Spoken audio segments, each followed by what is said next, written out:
नमस्कार दोस्तों अगर आप चाहते हैं आपको डॉक्टर के पास कभी ना जाना पड़े, अंग्रेजी दवाओं का सेवन ना करना पड़े, तो क्या आप सोच रहे हैं क्या ये संभव है? जी हाँ दोस्तों, ये संभव है। आपको कभी भी अंग्रेजी दवा की ज़रूरत नहीं पड़ेगी। आपको कभी भी डॉक्टर के पास जाने की ज़रूरत नहीं पड़ेगी। इसके लिए आपको दोस्तों प्रकृति से जुड़ना होगा, क्योंकि हमारा शरीर प्रकृति से बना हुआ है। हमारे शरीर में 3 दोष पाया जाता है, वात दोष, पित्त दोष और कफ दोष। अपने शरीर के 3 दोष को बैलेंस करके रखिए, इसे बढ़ने मत दीजिए, आप कभी बीमार नहीं हो सकते हैं। तो ये आपके शरीर का ये 3 दोष बढ़ता क्यों है, आज हम उसके बारे में भी जानेंगे। हमारी दिनचर्या कैसे होनी चाहिए, लाइफ स्टाइल कैसे होनी चाहिए, उसके बारे में डिस्कस करेंगे। दोस्तों इस वीडियो को ध्यान से अंत तक सुनिएगा। सुनने के बाद जो जानकारी आपको प्राप्त होगी ना, अगर आपने इसे फॉलो कर लिया तो दोस्तों विश्वास मानिए कभी आपको डॉक्टर के पास जाना नहीं पड़ेगा। और हम दोस्तों उसे फॉलो करते हैं और पिछले 30 साल से कभी एक टैबलेट की ज़रूरत नहीं पड़ी है, ना तो दोस्तों कोई टैबलेट यूज करना पड़ता है, क्योंकि मैं कंटिन्यू वो दिनचर्या और लाइफ स्टाइल को फॉलो करता हूँ। चाहे गर्मी हो, चाहे बारिश हो, चाहे ठंडी हो, कुछ भी हो, मैं कभी भी अपने रूटीन में कोई समझौता नहीं करता हूँ। तो चलिए दोस्तों, सबसे पहले हम ये जान लेते हैं हमें करना क्या है। दोस्तों जब भी आपको भूख लगे, भर पेट खाना नहीं खाना। अपने पेट को 40% हमेशा खाली रखिए। खाने को बैठ के आराम से चबा चबा के खाइए। तो जब आप खाने को चबा चबा के खाएंगे तो दोस्तों पानी की ज़रूरत नहीं पड़ेगी, और हमें खाना खाते समय पानी नहीं पीना चाहिए। खाना खाने के 1 से 1.5 घंटे पहले पानी पी सकते हैं, खाना खाने के 1.5 से 2 घंटे के बाद ही पानी पीजिए। अगर आपको लग रहा है कि नहीं आपको प्यास लगेगी तो दोस्तों इसके साथ में गुनगुना पानी का प्रयोग करिए। ठंडे पानी का खाना खाते समय प्रयोग नहीं करना चाहिए। आपका खाना गर्म है तो उसके साथ गुनगुना ही पानी चाहिए, ये नियम हो गया। और दोस्तों दिन भर में हो सके तो अगर आप 40 साल के बाद हैं तो दिन में एक ही बार खाना खाइए 24 घंटे में। वह खाना दोस्तों दोपहर में खाइए। सुबह आप कोई एक मौसमी फल का सेवन करिए। सबसे अच्छा फल होता है सेब का। तो रोज सुबह खाली पेट एक सेब जिसका वजन 250 से 300 ग्राम हो, इससे शुरुआत करिए। तो रोज सुबह एक फल लीजिए। उसके बाद आप दोपहर में 11 से 12 बजे के बीच में, 12 बजे के पहले ही खाना खाइए। 12 बजे के पहले आपके घर पे जो कुछ खाना बनाए खाना खाइए। इसके बाद दोस्तों दिन भर में एक बार 1 प्लेट आपको सलाद चाहिए। सलाद बहुत जरूरी है। और सलाद क्या लेना है, जो मौसमी सब्जियां हो मौसमी सब्जियों का ही सलाद लेना है। स्टोर की गई सब्जी का सलाद हमें नहीं लेना है। और रात का खाना अगर आपको भूख लग रही है तो सूर्य डूबने के पहले खा लीजिए। ऐसा कर पा रहे हैं तो अति उत्तम है। अगर ऐसा आप नहीं कर पा रहे हैं तो दोस्तों प्रयास करिए 8 बजे के पहले, रात 8 बजे के पहले सिर्फ नाम मात्र खाना खाइए। मुंह जूठा करिए, जिसे कहा जाता है मुंह जूठा करना। सिर्फ मुंह जूठा कर लीजिए, 8 बजे के बाद खाना नहीं खाना है। अगर आपके घर का दूध है तो 1 गिलास दूध का प्रयोग करिए खाना खाने के 2 घंटे के बाद, और दूध पीने के 2 घंटे के बाद सोइए।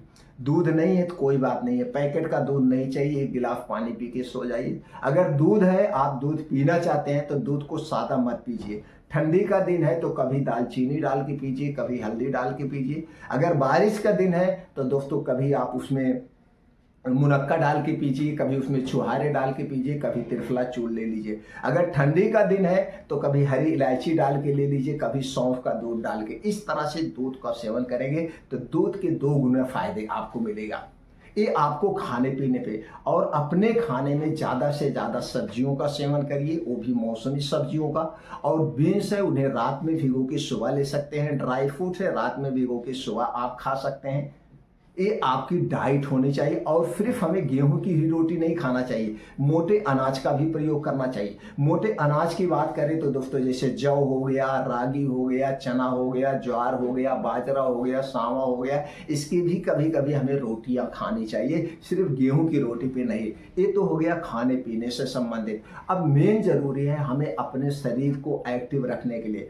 एक्टिव रखने के 2 माध्यम है, 2 माध्यम। क्योंकि आज का समय जो है दोस्तों कोई काम नहीं कर रहा है, कोई खेती किसानी नहीं कर रहा है, सब दोस्तों लाइफ स्टाइल में है। तो आपको 2 घंटे का समय निकालना पड़ेगा अपने शरीर की एक्टिविटी के लिए। इस समय सुबह का समय है। अगर आपके पास पैसे, आप जिम जा रहे हैं तो जाइए, जिम जाइए, कोई बात नहीं है। लेकिन जिम नहीं जा रहे हैं तो जिम से अच्छा, सबसे अच्छा विकल्प है मॉर्निंग वॉक।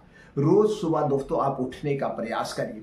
किसी भी कीमत पर, किसी भी कीमत पर, अगर गर्मी का दिन है तो 4 से 5 बजे के बीच उठ जाना है आपको।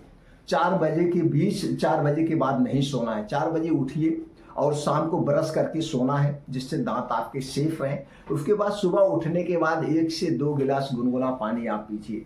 1 से 2 गिलास आराम से बैठ के गुनगुना पानी पीजिए, थोड़ा सा टहलिए, फिर डेली दिनचर्या से निवृत्त हो जाइए। जो गुनगुना पानी पीते हैं आपको तुरंत एनर्जी मिलती है और इस पानी का दबाव पड़ता है गुनगुना पानी का, तो दोस्तों पेट खुल के साफ होता है, गैस एसिडिटी से राहत मिलती है। अब इसके बाद आप घर से निकल जाइए, 4:30 से 5 बजे के बीच घर से गर्मी के दिनों में निकल जाइए। 2 घंटे जम के 4 से 5 किलोमीटर का डेली मॉर्निंग वॉक करिए। और ये मॉर्निंग वॉक दोस्तों शुरुआत में खूब तेज चलिए, इसके बाद 2 किलोमीटर, 1 किलोमीटर दौड़ लगाइए और लास्ट में उल्टे पांव थोड़ा सा चलने का प्रयास करिए। जब आप उल्टे पांव चलते हैं तो दोस्तों इसके और ज़्यादा फायदे मिलते हैं। तो ये मॉर्निंग वॉक करने के बाद वहीं दोस्तों, और मॉर्निंग वॉक जहाँ पे करिए, प्रयास ये करिए वहाँ पे मिट्टी हो, हरी घास हो, नंगे पांव चलने, क्योंकि हमें मिट्टी से भी जुड़ना है। 24 घंटा तो हमारे पैर में जूते चप्पल ही रहते हैं, एको बार हमारा पैर तो मिट्टी से संपर्क नहीं हो पाता है। और पहले के लोग क्या थे, दिन दिन भी वैसे मिट्टी में ही चलते थे, मिट्टी में ही चलते थे। तो मिट्टी से भी जुड़ना चाहिए, क्योंकि जब छोटे छोटे कंकड़ हमारे पैर में चुभते हैं तो एक्यूप्रेशर का काम होता है। ऊफ की बूंदें जब पैर में लगती है तो दोस्तों इससे हमारे शरीर में बहुत बढ़िया फायदा मिलता है।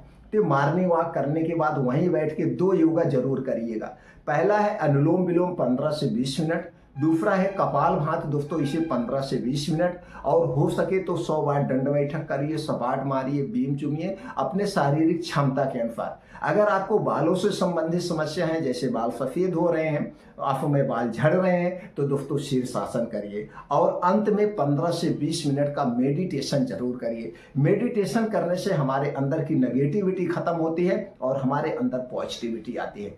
इतना आपको करना अपने शरीर को सक्रिय रखने के लिए। अब दोस्तों बीमारी से हमें क्या बचाएगा, जैसे तो आप खाना से संबंधित समझ गए। और दोस्तों अब यहाँ पे जैसे हमने शुरू में चर्चा किया था वात पित्त कफ, अब आपको अपने वात पित्त कफ को बैलेंस करना है। वात पित्त कफ को बढ़ाने वाली जो चीजें, उनका सेवन आप बंद कर दीजिए, आपके शरीर का वात पित्त कफ हमेशा बैलेंस रहेगा। वात पित्त कफ को बढ़ाने वाली कितनी सी चीजें, बाहर के, घर के बाहर की जितनी भी बनी हुई चीजें हो, चाहे वो मीठी चीज हो, चाहे वो तीखी चीज हो, ये सारी चीजें वात पित्त कफ को बढ़ाती हैं। जैसे एग्जाम्पल के लिए, आप बहुत ज्यादा अगर मिठाई खा रहे हैं, या चीनी वाला आइटम ले रहे हैं, या मैदे वाला आइटम ले रहे हैं, तो ये सारी चीजें वात पित्त कफ को बढ़ाती है। तो सीधे तौर पे आपके घर से बाहर की बनी हुई जितनी भी चीजें हैं, चाहे वो मिठाइयाँ हो, चाहे नमकीन हो, ब्रेड हो, टोस्ट हो, कोल्ड ड्रिंक्स हो, ठंडा पेय पदार्थ हो, धूम्रपान हो, अल्कोहल हो, पिज्जा, बर्गर, मोमो, जितनी भी चीजें, ये सारी चीजें हमारे शरीर के वात पित्त कफ को बढ़ाती है, इसे आप छोड़ दीजिए। दोस्तों घर से बाहर की बनी हुई, आज 30 साल से मैं कोई भी चीज नहीं खाता हूँ, सब अपने घर का जो कुछ खाना होता है वही खाता हूँ। और अपने घर 3 चीजें कभी खरीद के मत लाना। पहली चीज चीनी, दूसरी चीज है मैदा, और तीसरी चीज है रिफाइन किया गया तेल, इसे कभी मत लाना। ये तीनों बीमारी के घर है, इन तीनों से आप दूरी बना लीजिए, इन्हें अपना दुश्मन मान लीजिए। आप देखिए कैसे स्वस्थ रहना शुरू हो जाएंगे, आपको कभी डॉक्टर के पास जाने की जरूरत नहीं, आप हमेशा स्वस्थ और निरोग रहेंगे। ठंडा पेय पदार्थ कभी नहीं लेना चाहिए, ना तो कोल्ड ड्रिंक्स, ना तो ठंडा पानी, क्योंकि दोस्तों हमारा शरीर का तापमान 36 से 37 डिग्री सेल्सियस होता है। तो हमेशा रूम टेम्परेचर का पानी पीजिए। ठंडी का दिन है तो गुनगुना पानी, गर्मी का दिन है तो रूम टेम्परेचर का ताज़ा भरा हुआ नल का पानी पीजिए। इससे दोस्तों आपके शरीर का वात पित्त का बैलेंस में रहेगा, आप देखिए हमेशा स्वस्थ और निरोग रहेंगे। अगर आप हमारी जानकारी से संतुष्ट है तो इस वीडियो को ज़्यादा से ज़्यादा लोगों तक शेयर करिए। हमसे अगर आप जुड़ना चाहते हैं तो चैनल को सब्सक्राइब कर लीजिए, बेल आइकॉन का बटन ऑन कर दीजिए, जिससे हर एक छोटी बड़ी वीडियो की नोटिफिकेशन आपको मिलती रहे।